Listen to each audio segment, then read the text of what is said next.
The year is 1982. Sudan.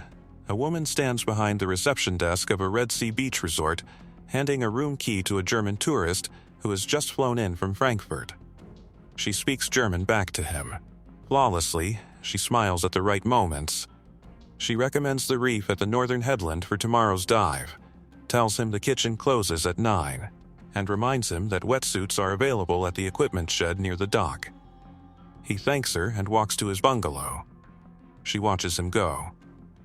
Then she turns back to the desk, picks up a radio handset hidden beneath the counter, and transmits a position update to an Israeli naval vessel sitting 12 nautical miles offshore under a foreign flag.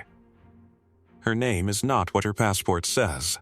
Her nationality is not what her accent suggests, and the resort she is managing, a fully operational beach hotel on the coast of one of Israel's most hostile enemies, does not belong to the Swiss travel company whose letterhead covers every document in her filing cabinet. She is a Mossad operative. She has been living this identity for 8 months, and tonight, after the last tourist turns out the light, a convoy of trucks carrying 130 Ethiopian Jews will begin moving through the desert toward this beach. Nobody at this resort, not the chef, not the dock staff, not the diplomats who book weekend stays, has any idea what this place actually is. Something for you before we go further, since you clearly cannot get enough of stories like these. Our limited edition ebook covers the methodology behind long-cover Mossad work, the construction of legends, the specific cases where cover held and where it didn't, and what the record shows about why. Scan the QR code on the screen or click the link in the description. Then stay with us. This story is just getting started. The question is how long that can last. For centuries, a community of Jewish people lived in the highlands of northern Ethiopia. They called themselves Beta Israel, the House of Israel. They observed the Sabbath, kept kosher laws, practiced ritual immersion. They had no Talmud, no rabbinical tradition, no contact with the broader Jewish world for over 1,000 years. They had preserved a Judaism that the rest of the world had evolved past, intact in isolation, in 500 villages across the Gondar region. And by the mid-1970s, that world was being destroyed. Ethiopia's Marxist military government, the Derg, had turned the country into a kill zone. Thousands of civilians were executed in what became known as the Red Terror. Land collectivization wiped out subsistence farming. Civil war in the north produced famine on a scale that would take years to fully document. And Jews, already a marginalized minority, now carried a double target, once for their ethnicity and once for their perceived connection to a state the Soviet-aligned government treated as an enemy. They began walking. Not in small numbers. Entire villages. Men, women, the elderly, children carried on backs. They walked 300 miles west toward Sudan, the only border that could realistically be crossed on foot. The journey took between 3 weeks and 2 months. It crossed open desert, exposed highland, territory controlled by militia and armed bandits. Roughly 1,700 people died before they arrived. Those who made it found the refugee camps around Kassala and Gadaref in eastern Sudan. Hundreds of thousands of people. Inadequate food, no medicine to speak of, disease moving through the population in waves. The Beta Israel registered as Ethiopian refugees, one category among dozens, and disappeared into the mass of the camp system. Israel knew they were there. In 1977, Prime Minister Menachem Begin had determined that Beta Israel qualified for Israeli citizenship under the law of return. The rabbinical establishment had confirmed their status. Politically, Israel had made its position clear: these were Jewish people, and Israel had an obligation to bring them home. What Israel did not have was any mechanism to do it. Sudan was not a neutral country. It was a full member of the Arab League, which had fought 3 wars aimed at destroying Israel. Khartoum had hosted the 1967 Arab League Summit, where member states signed what became known as the 3 no's: no peace with Israel, no recognition, no negotiations. There were no diplomatic relations between the 2 countries, no channel, no back door, no pretense of cooperation. The land route from Sudan to Israel passed through Egypt, which had only recently shifted from outright hostility to cold peace and could not be used for an extraction of this scale. There were no overland options. The sea was the only geography that made physical sense. Israel and Sudan both have coastlines on the Red Sea. An Israeli naval vessel could reach Sudanese waters without entering port. If refugees could be moved from the inland camps to a fixed point on the coast, a handoff was theoretically possible. Theoretically, because what that plan required, in practical terms, was a permanent Israeli presence on the shore of a country at war with Israel. Not a temporary footprint. Not a one-night extraction. A base. Something with boats, vehicles, communications equipment, and a reason to exist that Sudanese authorities would not question. The Mossad was given the problem in 1981 and told to solve it. The constraint was absolute. Whatever they built had to survive indefinite scrutiny from a government that would arrest and likely execute anyone discovered to be operating on Israel's behalf. Scouts were sent to the Sudanese coastline. They were looking for a location, isolated enough to conduct nighttime extractions, accessible enough to move truck convoys without attracting attention, and with some existing infrastructure that could explain a foreign presence. What they found had been sitting empty for a decade. In the early 1970s, Italian investors had built a diving resort on the northern Red Sea coast of Sudan, drawn by reef systems that are, genuinely, among the most spectacular in the world. Visibility exceeding 30 meters, coral walls dropping hundreds of feet, fish populations that had never been commercially harvested. They built bungalows, a dining hall, a kitchen, a dock, generator infrastructure. They called it a ruse on the Red Sea. The tourists never came in sufficient numbers. Sudan was not a destination. The resort closed. The buildings sat empty. When the Mossad scouts located a ruse, they understood immediately what they were looking at. The Italians had, without knowing it, built the operational base that Israel needed. Remote, coastal, already registered with Sudanese authorities. Already permitted for boat operations. Already equipped with the generator and communications infrastructure that a covert installation required. The cover story assembled itself. Israelis with genuine European backgrounds, born in Germany, Italy, or Switzerland, raised in Israel, carrying the accents and the fluency that no amount of training fully replicates, would pose as representatives of a Swiss travel company seeking to revive Sudanese Red Sea tourism. Sudan had a ministry of tourism with no actual tourism. A European firm offering to lease an abandoned resort, renovate it, and bring in paying guests from Europe was not a suspicious proposition. It was a welcome one. The lease was signed.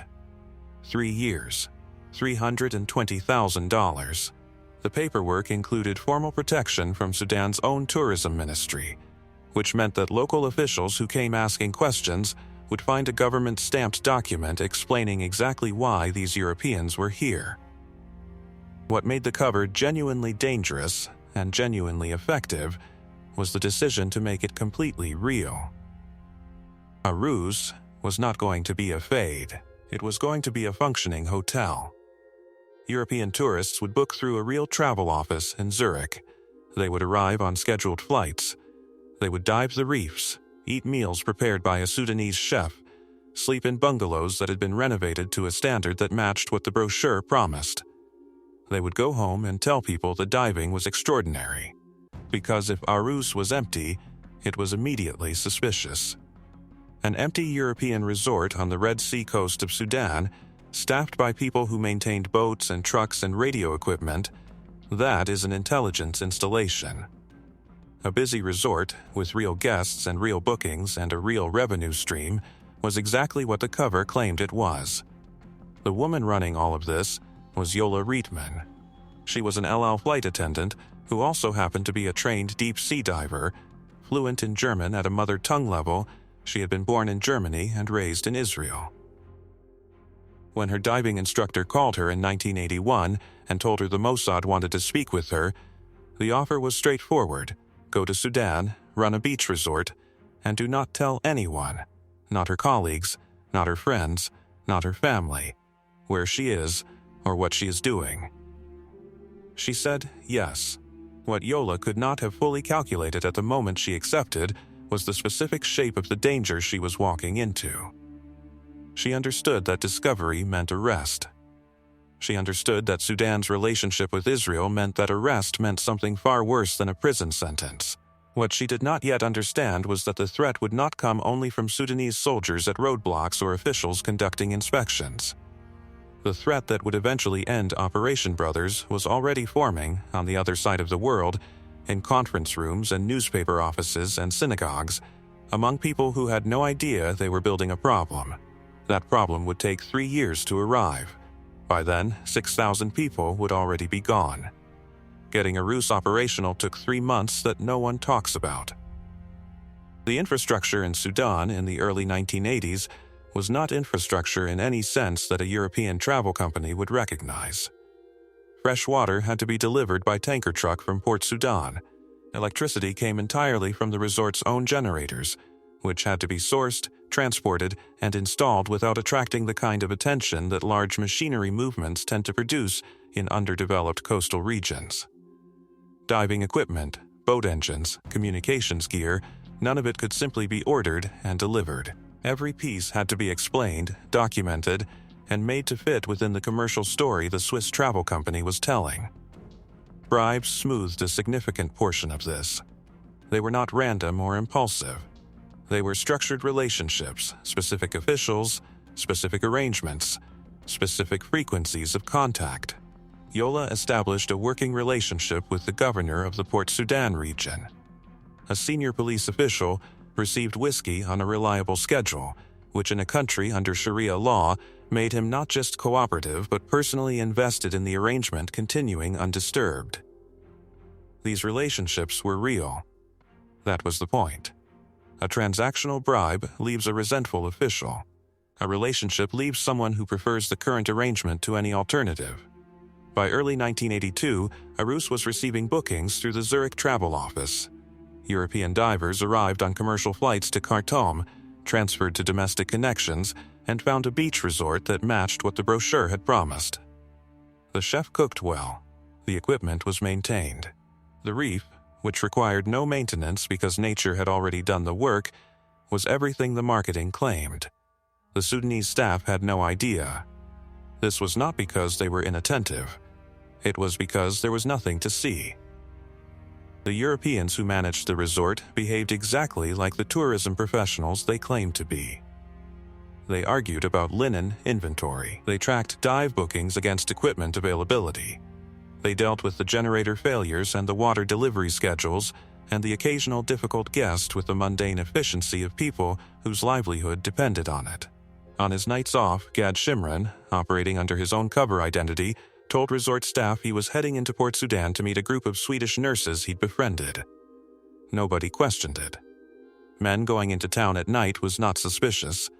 What he was actually doing was driving point on a convoy moving, without headlights, through the open desert, carrying people who had been hiding flat on the ground in an abandoned quarry since sundown. The operational mechanics of an extraction run had been engineered down to a process, though process is perhaps too clean a word for what it actually was. Inside the camps, Ethiopian Jewish committees had organized themselves. They decided who left on each run. The criteria were not bureaucratic. They were communal and brutal. Families with young children went first, then the elderly who were visibly declining, then those whose identities or religious practices had drawn the attention of camp administrators. The committees sent their messages in code, through intermediaries who moved between the camps and the Arouse network. A time. A meeting point. A number. Friday night, the quarry 5 kilometers south of the perimeter fence, 160 people. Shimran described arriving at the quarry in complete darkness. No lights, no sound, nothing visible from the road. Then a whistle, a single, low note from somewhere in the dark, and from 10 meters away, 200 people rose from the ground where they had been lying motionless, some of them for 3 or 4 hours. The discipline of that silence, maintained by people who had already survived a 300-mile desert crossing, was something he said he never found a way to adequately describe. The convoy moved through the night on unpaved road, 2 trucks, 2 pickups, lights off, navigating by compass and moonlight on terrain that punished speed. 600 kilometers divided across 2 nights, with the entire group concealed in riverbeds and drainage gullies through the daylight hours, still silent, in temperatures that peaked at 50 degrees. Water was rationed. Children were kept quiet by whatever combination of exhaustion and instruction their parents could manage. At the checkpoints, Danny, the operations field commander, handled every contact personally. His method was consistent and had been tested enough times to feel dangerously like a system. Approach with confidence. Speak Arabic with authority. Present documentation. If documentation was insufficient, produce the whiskey and cigarettes from the cab of the truck and spend 10 minutes turning a professional transaction into a personal one. Wave the convoy through. It worked. Across the first year of operations, it worked almost every time. At the coast, the handoff was practiced to the point of choreography. Israeli Zodiac dinghies came in from the Bat Galim, the Mossad's mothership running under a foreign flag 12 nautical miles offshore. The refugees were loaded in controlled groups. The crossing took 90 minutes at speed. At the ship, they were processed, given food and water, and told in Amharic that they were going to Israel. For many of them, the concept required translation not just in language but in scale. Israel had been a direction they prayed toward, not a place they had ever expected to physically reach.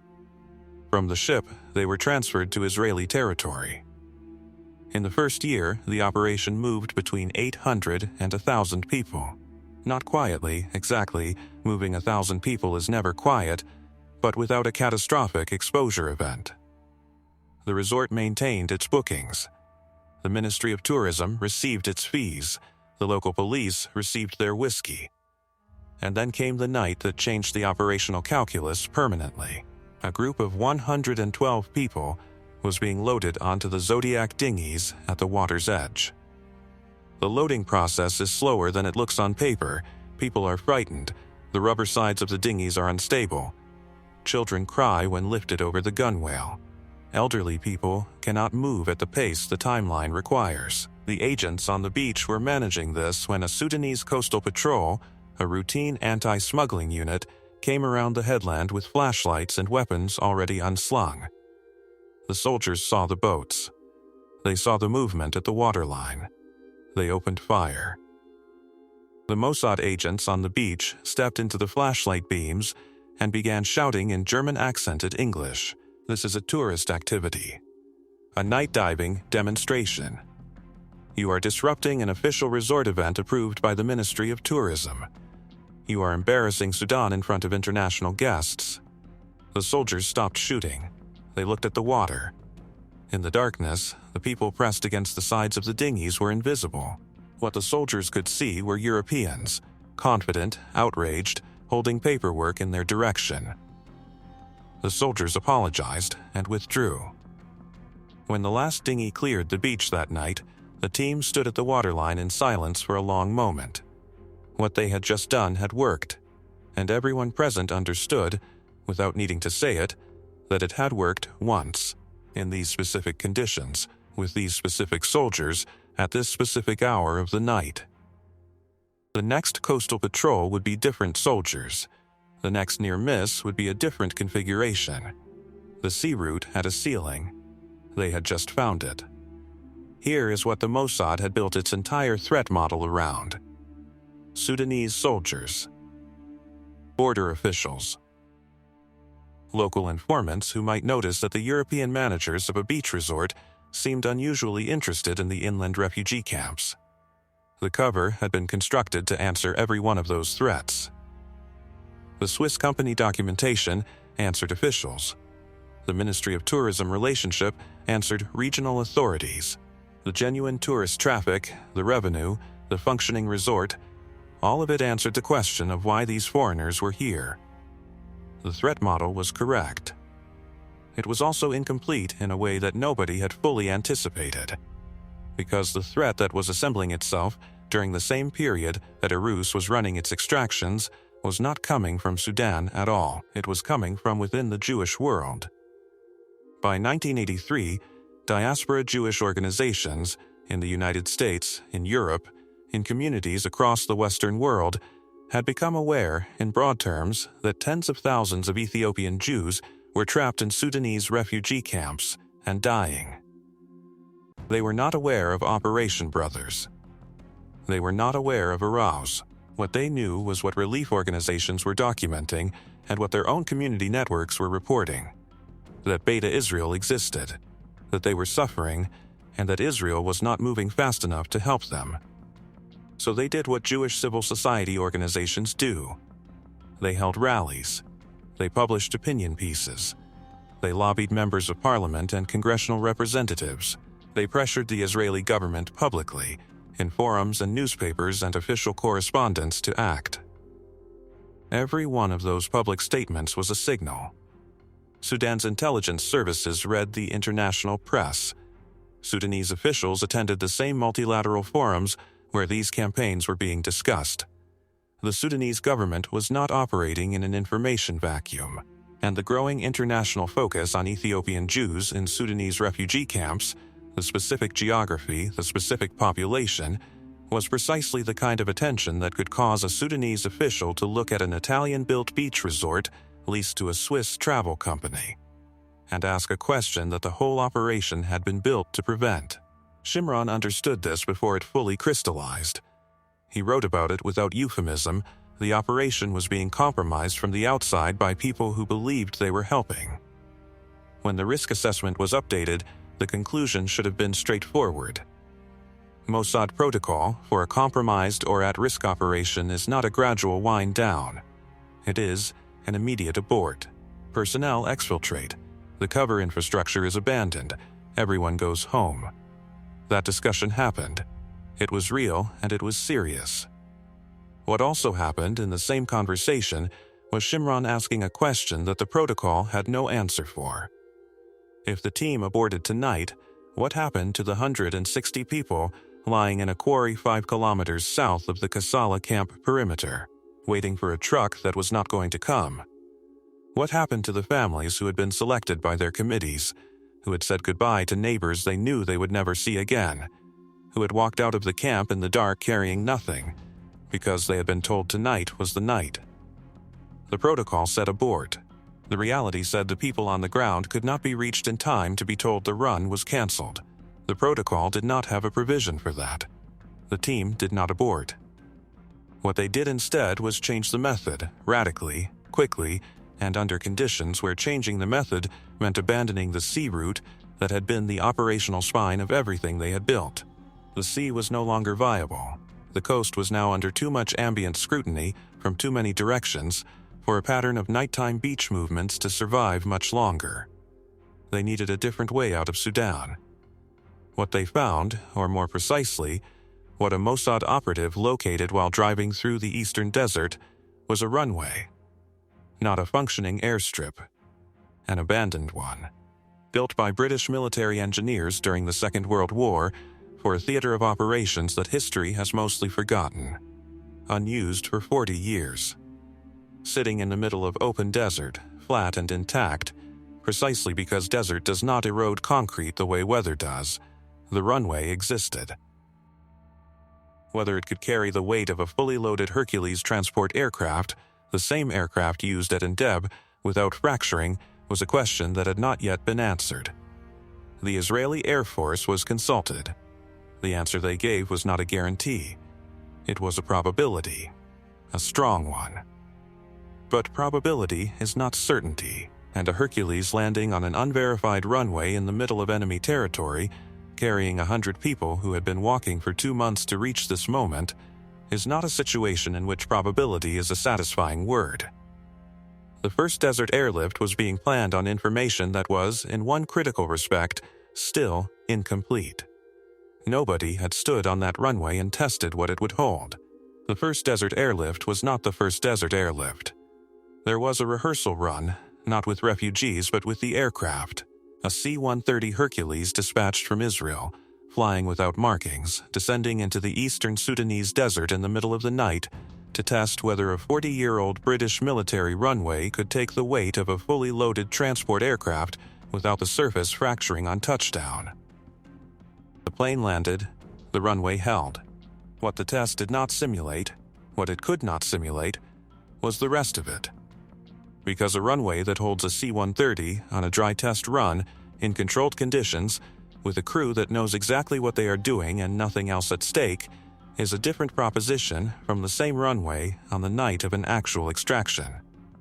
Different load, different pressure, different variables. The team knew this. They proceeded anyway, because the alternative was doing nothing.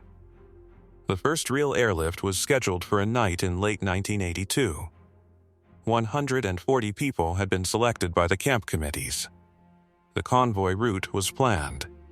The truck drivers, Sudanese locals who believed they were moving goods, not people, and were paid accordingly, had been briefed on the roads. The landing lights, a series of handheld torches arranged in a line by Mossad agents on the ground, had been tested for visibility at approach altitude. The Hercules was already airborne when the convoy ran into the first problem. Not a checkpoint. Not soldiers.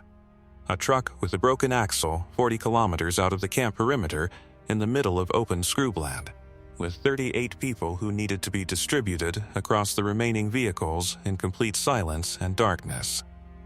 The convoy stopped. 38 people, including 12 children, were moved into trucks that were already at capacity. The weight distribution shifted. One of the pickups began running hot. The timeline, which had been built with no surplus, was now 40 minutes behind. The Hercules was in a holding pattern it had not planned for. A C-130 circling over Sudanese airspace in the dead of night is not invisible.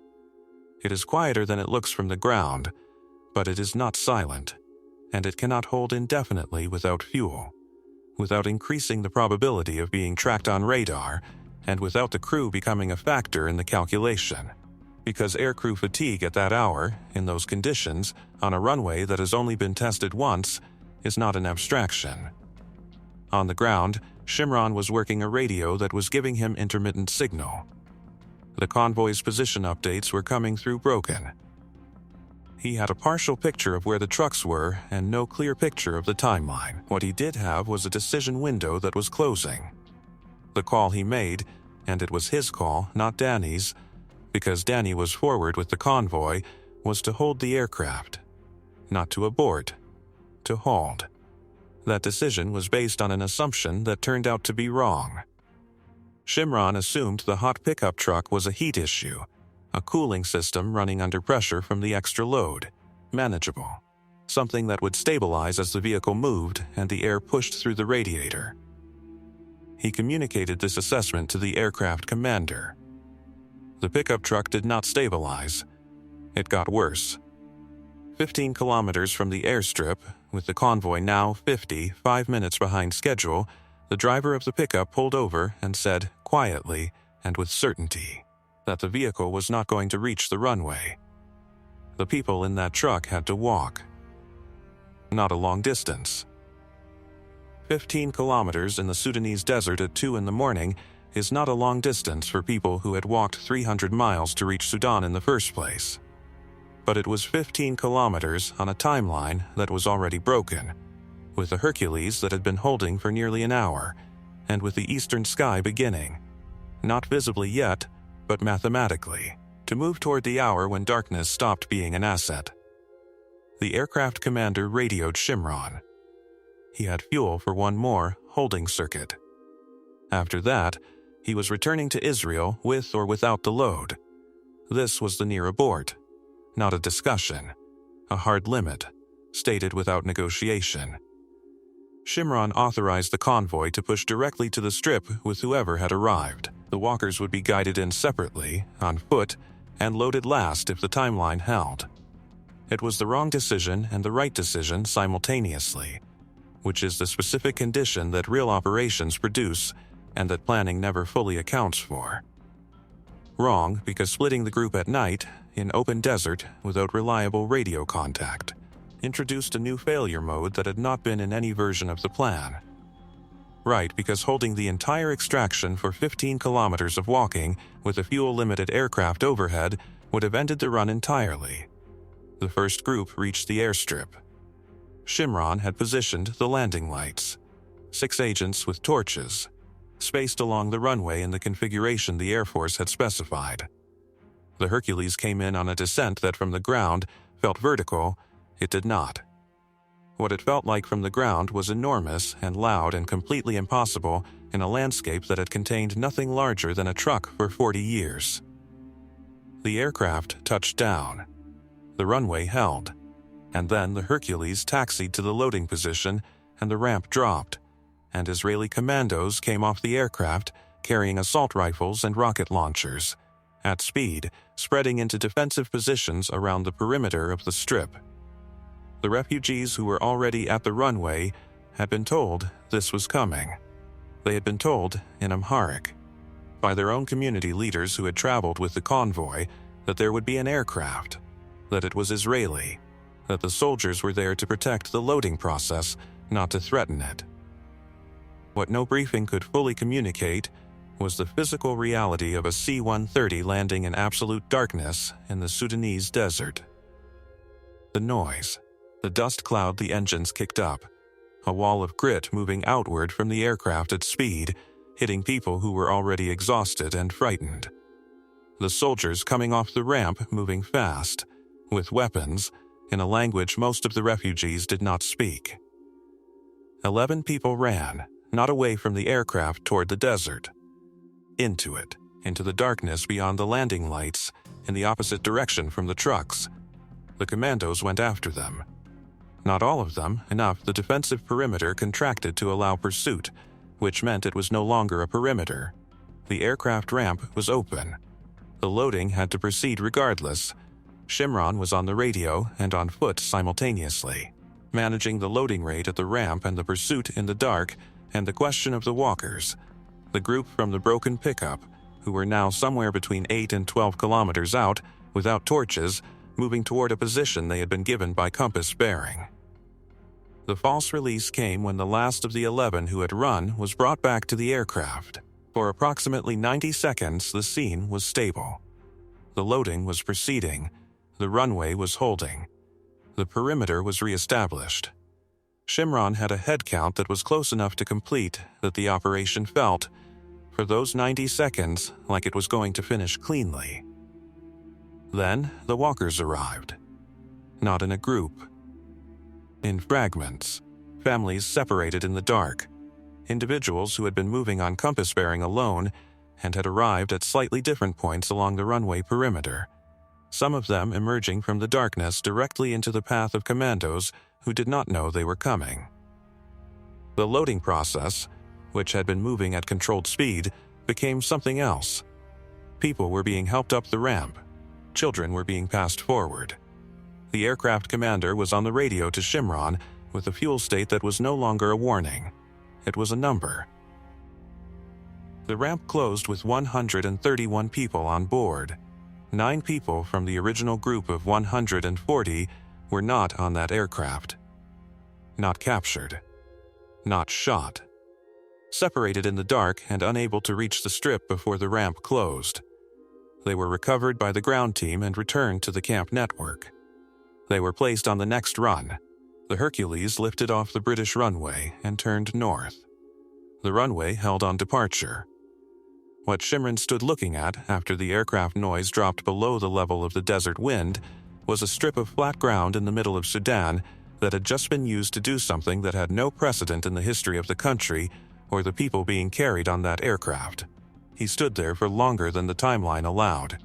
Then the vehicles had to be cleared, and the lights had to be recovered, and the team had to be back inside their cover identities before sunrise, because in 8 hours the first tourists would be arriving at Arus for a morning dive briefing. And the chef was expecting Yola at the kitchen by 6. The operation did not end because it was discovered. That is the part that tends to get lost in how the story is told. After 3 years of running a functioning resort inside an enemy state, after moving thousands of people through a desert in the dark, After bluffing soldiers at gunpoint on a Sudanese beach, the infrastructure itself was never penetrated. The Swiss company held. The Ministry of Tourism relationship held. The Sudanese staff never suspected. The tourists went home and told people the diving was extraordinary. What ended Operation Brothers was a sentence spoken in Israel. In late 1984, a senior Israeli official, the identity has been reported variously and never definitively confirmed in the public record, made statements that were specific enough in their reference to ongoing rescue operations in Sudan that the information moved immediately through diplomatic channels. It did not require an intelligence leak. It did not require a Sudanese agent in the right place at the right time. It required one person, in a position of authority, saying something they should not have said in a setting where it could not be contained. The Arab world's response was immediate. Sudan, as a member of the Arab League, could not be seen to have hosted an Israeli intelligence operation, however passively, however unknowingly, without facing significant political consequences from its regional relationships. Those relationships were not optional. Sudan's standing within the Arab League framework was a structural dependency. The Sudanese government had to respond. At Arus, there was no warning. There was a decision made in Tel Aviv, and then there were orders, and then there was a single night. The senior staff disappeared before sunrise. Every Mossad operative, every Israeli asset with operational knowledge, gone. The Sudanese chef arrived in the morning. The dock staff arrived. The support workers came in for their shifts. The bungalows were occupied by European tourists who had paid for a week of diving and had no reason to expect anything unusual. The management team was simply not there. The tourists were promised refunds. The refunds were paid. What the Sudanese authorities found, when they eventually looked, was a resort that had been operating legitimately, with real bookings, real revenue, a real Ministry of Tourism lease, and real guests, that had been abruptly abandoned by its European management for reasons that the paperwork could not explain. The last Mossad operatives who could not exfiltrate through conventional channels were extracted by the United States. George H.W. Bush, then Vice President, formerly Director of the CIA, authorized their transport out of Sudan in crates marked United States diplomatic mail. It was the only part of the operation's exit that required outside help. It was not a small ask. Operation Brothers rescued approximately 6,000 people. Operation Moses, the airlift that ran simultaneously in the final weeks and then continued after Arus closed, moved more than 8,000 Ethiopian Jews from Sudan to Israel via Brussels between November 1984 and January 1985. It ran for less than 3 months before it was also terminated by public disclosure, this time from a Jewish organization that broke a press embargo it had agreed to honor. The airlift stopped mid-operation. Thousands of people who were scheduled for extraction remained in the camps. The connection between those two endings is not incidental. Both operations were designed to move people quietly, over time, without attracting the kind of attention that would force a political response. Both were ended not by the countries they were operating inside, but by disclosures originating within the community the operations were designed to serve. The pattern is precise and uncomfortable. The people who wanted the rescue to happen faster inadvertently made it stop. What this created, in operational terms, was a gap between the end of Operation Moses in January 1985 and the beginning of Operation Solomon in May 1991. More than 6 years passed during which large-scale organized extraction from Ethiopia was not possible. The political exposure had made Sudan untenable. The pressure from diaspora organizations had made quiet diplomacy harder, not easier. Israel had to rebuild both the relationships and the operational architecture from a different starting point. Operation Solomon, when it finally ran in 1991, was extraordinary by any measure. 34 El Al aircraft, 14,000 people moved in 36 hours as the Ethiopian government collapsed. One aircraft landed in Israel carrying 1,067 people in a space designed for half that number. It was the largest single-day airlift of its kind ever recorded. It was also only necessary at that scale because 6 years of accumulated delay had produced 6 years of accumulated people. The individuals who did not survive those 6 years, to disease, to violence, to the conditions of the camps, are not in any official tally of what the political exposures cost. They are not counted as consequences of the leaks. They existed between the operations, in the space that the operations left open, and they are not in the record in any form that makes them easy to cite. That is not an accident.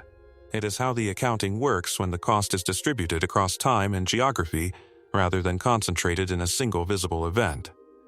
Yola Riedman spent 3 years maintaining a false identity in a country where discovery would have meant arrest, interrogation, and likely a sentence that did not end in release. She did this without telling her family where she was. She did this while managing a functioning hotel, hosting diplomats, coordinating convoys, and transmitting position updates to a naval vessel she was never supposed to have any connection to. When she returned to Israel at the end of the operation, she returned to her job as an El Al flight attendant. The cover had been so well maintained that her colleagues had not noticed a meaningful absence. She resumed a normal life with the specific knowledge that the version of normal life she was resuming was possible, because the version she had been living for 3 years had worked. She later described those 3 years in Sudan, the desert, the night operations, the constant management of a secret inside a secret, as the best years of her professional life. That is not a performance of contentment. It is a specific and particular statement about what it costs a person to live at full capacity and what ordinary professional life looks and feels like afterward. Shimron wrote about it differently. He wrote about standing on the airstrip after the first Hercules lifted off and not moving for longer than the timeline required. He wrote about the 9 people who were not on that aircraft. He wrote about the committees in the camps who decided each week which families left and which families waited, and what it meant to be the person waiting for a run that might not come for months, or that might not come at all. The institution, the Mossad, the Israeli government, the apparatus that had built and funded and staffed a ruse, absorbed the end of the operation as a tactical loss and a political lesson. The lesson was already known in theory and is now known in practice. Deep cover operations of this duration and complexity are not primarily vulnerable to the adversary they are designed to operate against. They are vulnerable to the environment they are embedded in, including the parts of that environment that are on the same side. That lesson did not begin with Operation Brothers. The doctrine of building a complete commercial legend, a real company, real clients, real revenue, a real life, as cover for long-duration intelligence operations goes back further than this. The cases that established that doctrine, the ones that built its principles through failure and refinement across decades, are not in any public file. Some of them are in the ebook we put together, linked in the description below. It covers the operational methodology behind long-cover Mossad work, the construction of legends, the specific cases where cover held and where it didn't, and what the record shows about why. If that is the part of this that interests you, the document is in the description. If there is a question the story of a ruse leaves open, and there is, it is not whether the operation succeeded. By the metric of people moved, it did. By the metric of infrastructure that survived 3 years of active operation inside an enemy state, it did. The question it leaves open is simpler and harder to answer. The people selected by the camp committees for each run were selected because they were most at risk, most urgent, most likely not to survive another season. The people not selected waited. Some of them waited long enough. Many did not. A ruse held for 3 years, and then a sentence ended it, and then the people still waiting waited 6 more years. The resort was extraordinary. The gap it left was also real.